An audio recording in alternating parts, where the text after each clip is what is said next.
at 3 o'clock Irish time, 4 o'clock in South Africa, and later on we'll be going back to Bill and the World Cup panel. So obviously our programme menu has changed quite substantially for the rest of the afternoon, so we can give you a look now at what's in store. This is the way it lines up. We have the Canadian Grand Prix next, and we'll... They do great, they're a great team together, and they play great. Why do you think they're so special? Well, I'm from Carlow, and I think they're special because they're from Carlow as well. And Carlow play a different style of football than Meath. They're quicker and forward, they're better. Carlow people are superb in terms of following their team. And it's easy to follow a winning team, but being beaten in the first round year after year after year, it takes a special supporter to come out. I think Miller has managed to unify the county now following the league, and the spirit is excellent. But we're watching two spirited teams in action. Joe Hayden through to Hughie Brennan, across the goal and into the net. Sometimes, teams that, put in a huge amount of preparation, they can be dismissed very quickly in that, and I don't think it maybe gives them the recognition that they deserve in that sometimes. The smaller counties in that at times, they're making more of a contribution maybe than the teams, and the players are. The players that, that go to All-Ireland finals and win All-Irelands and that, there's plenty of rewards there for them, but there isn't that much there for the smaller teams and that. And I think that the GA really haven't addressed that over the years and that. Denoli and trainer Tom Foley have done their bit to prove that Carlow can produce winners. Denoli being challenged all the time by Carouge. Denoli's going to strike the first blow for Ireland. Denoli's won the St. Alliance novices. Carouge's second, Brief Gale is third. Tom Foley's dream has been realised.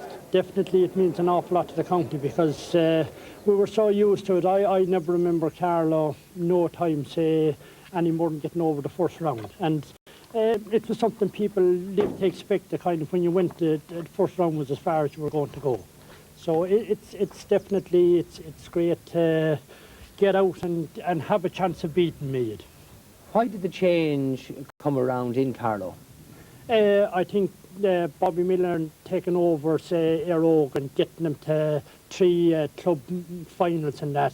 I think that's gave Carlow the bit of spirit that they needed and to go ahead. And Bobby Miller made players believe in themselves, and people seem to now want to go out and to train and try and get the place on the county team. There's a super buzz throughout the county.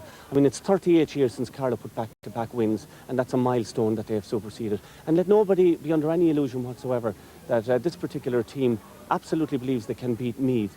Now, the Carlow followers are another thing, and I suppose if you're burned from year after year after year of exiting at the first round, you're afraid even to begin believing. And I would say that there's a huge groundswell of goodwill towards the team.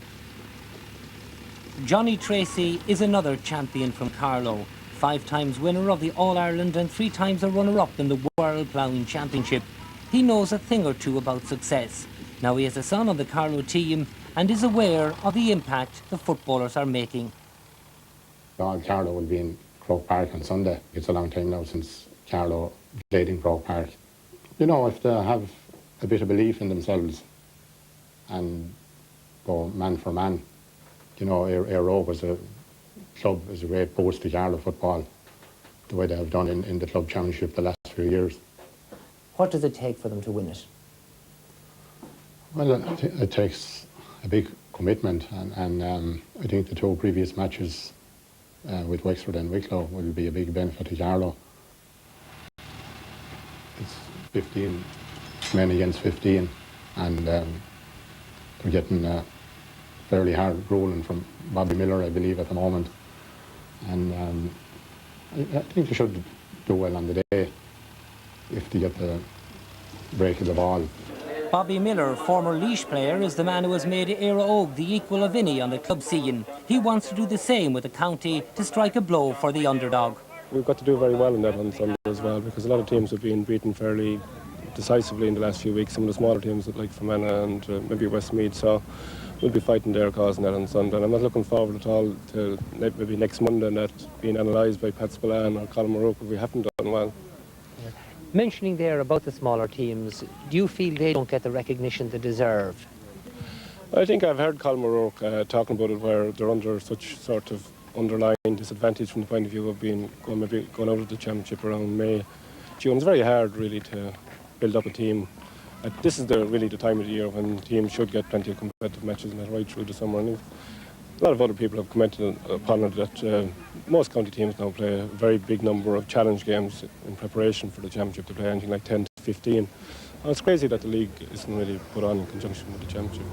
And it would be a great advantage for the weaker teams in that.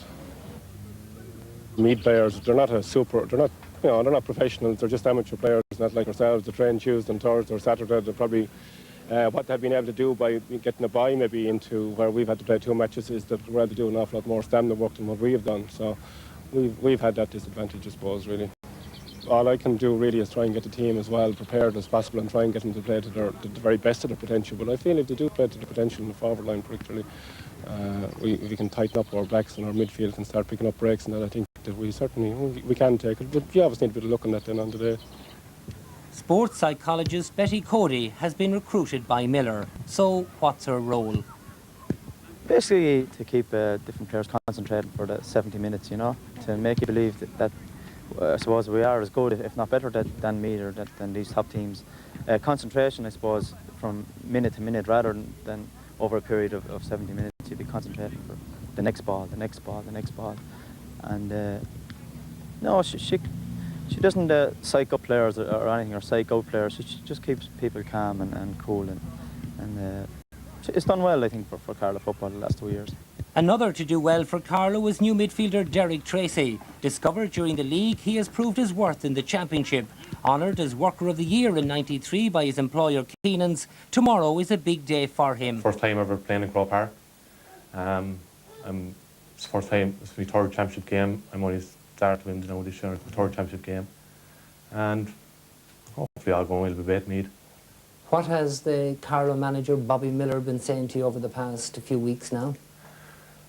He has said a lot, like, just go out and do our best, like, you know, and just mark your man and get the breaking ball, you know, commitment, everything, you know. Aero have been a great boost to Carlow football in a way, like, you know, they're very unlucky, like, in the last couple of years not to win the All-Ireland Club Championship.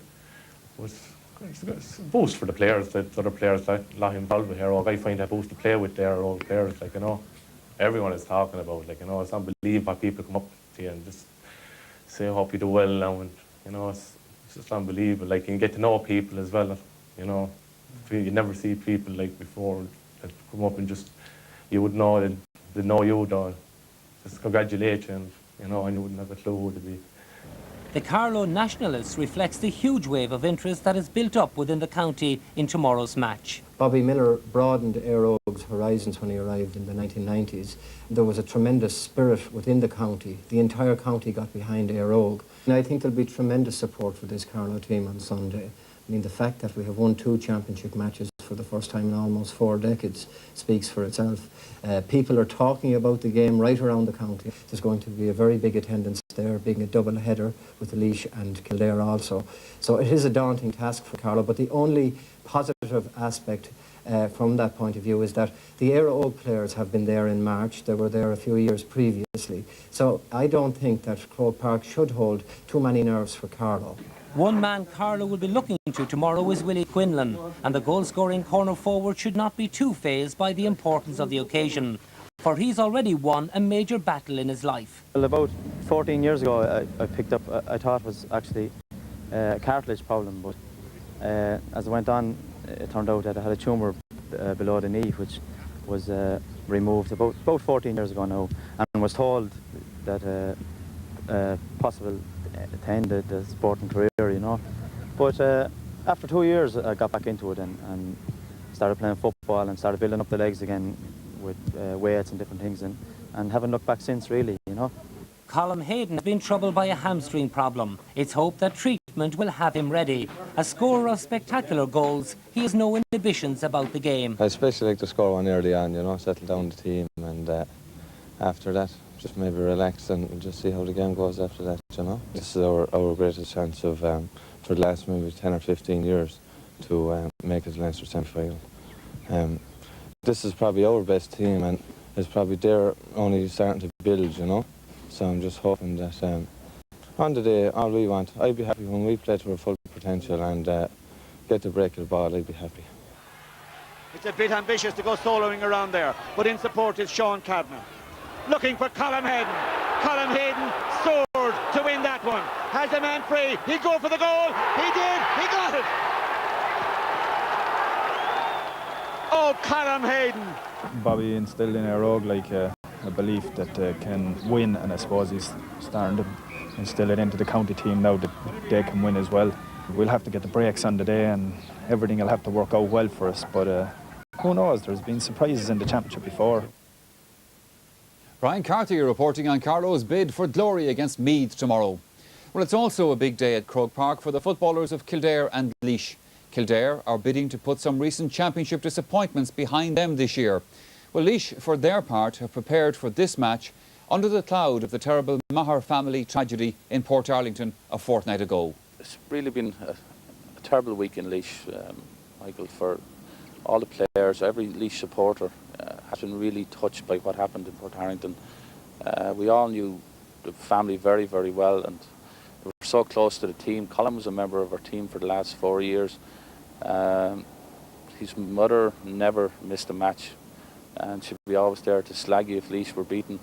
She'd be the last person I'd want to meet in the pub if Laois lost. She'd be blaming the selectors or whatever. Little did we think what would happen last week, but I've seen the strength of the Maher family, and Allo, the father, they have unbelievable strength in the last week, and I think the Portarlington players came along and played on Saturday night for us and showed that spirit's there as well. So if we can get that spirit throughout the team, I think it probably has united the whole county football terms last week. It was unbelievable, the scenes of the clubs, what they'd done for the funerals and things like that, and all the Laois players were there, and I think it would be a great way of honouring the Maher family that if Laois perform well on Sunday and maybe go ahead and try and get to a Leinster final and win it for their honour, because they were great supporters of ours, and they'll be sadly missed. Our players have been really, really looking forward to this game. They really let themselves down in Croke Park and let the Laois followers down. I think only 2 players could hold their head up after the Kildare game, so we're really fired up for this game on Sunday. Whatever about Kildare, we're definitely fired up anyway. Yeah, we had a good league run, even though some of the games we played were poor from our point of view, in that we lost by a point or two when we could have won, and had those victories come our way, we would have secured a playoff place well in advance of the last games. But then we did have that game against Laois at the end of March to decide who stayed up or who went down, and we came through, and that was good for us. There's no comparison between a league playoff and a first-round championship match. That must be said. But the preparations have gone well. We have played a lot of football, a lot of challenge matches. The team has settled well, and the confidence is good. So I couldn't ask for anything more. And before we wrap up on Gaelic Stadium for this week, a reminder about our coverage of the big matches here on RTE television tomorrow. We're live in the afternoon with that Munster Hurling Championship clash of Clare